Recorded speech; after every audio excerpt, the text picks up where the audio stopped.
Alright guys, so pretty much every day I wake up there is a new update with Tesla and it's amazing. It's good for these videos so I can update you guys every single time something comes out. But this time around is something pretty interesting. This is the long range all-wheel drive version with a lower battery. This has been added to the EPA site and you guys can check this out for yourself. But there is a fourth car in the lineup for the Model Y and it shows every specification about it. I'm not sure if Tesla's intended to have this leaked out, but from the looks of it, it looks like this is like an LFP battery car.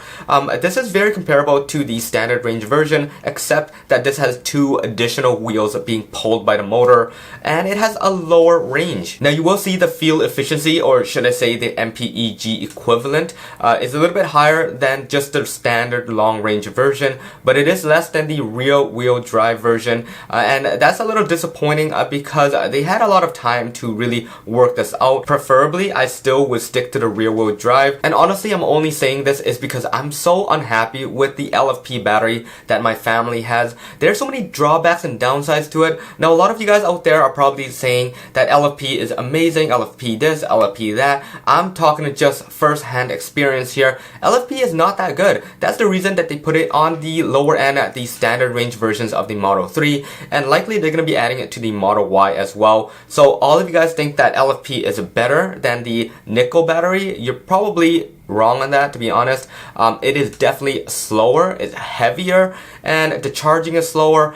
There's so many different things, so that's just my personal opinion on it. I can definitely feel the speed difference between the Model 3 Standard Range Plus versus the Model 3 rear wheel drive with the LFP. There is such a noticeable difference that it turns me off so much, so I can definitely say that the Model Y, if it uses this new LFP technology battery, is going to slow things down quite a bit. Now, most of you guys out there probably are going to be picking between the two, the rear wheel drive, which no longer exists, or the all-wheel drive with the LFP. And to be honest, there's two types of people.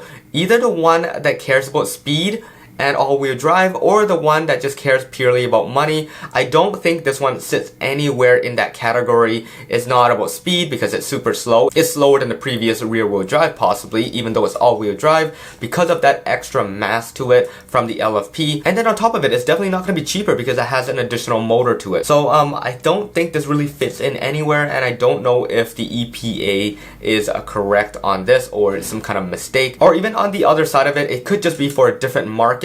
This might be for India if it ever arrives there. It might be for China, for Europe, but definitely not in North America. I don't know where this would sit in category-wise. It's probably just going to be one of those cars that is going to be taken away eventually, just like the standard range Model 3, and then just like the standard range Model Y. So personally, this is just my opinion on this new car. There might be you guys out there that really wanted the all-wheel drive, but shorter range and maybe slower somewhat if the price was right. But then there's the most majority that's either going to pick price or performance, no in-betweens. So anyways guys, this should sum it up for my rant-ish and for this video. I hope you guys enjoyed it. If you did, please click on that. And once again, this is John. Peace out.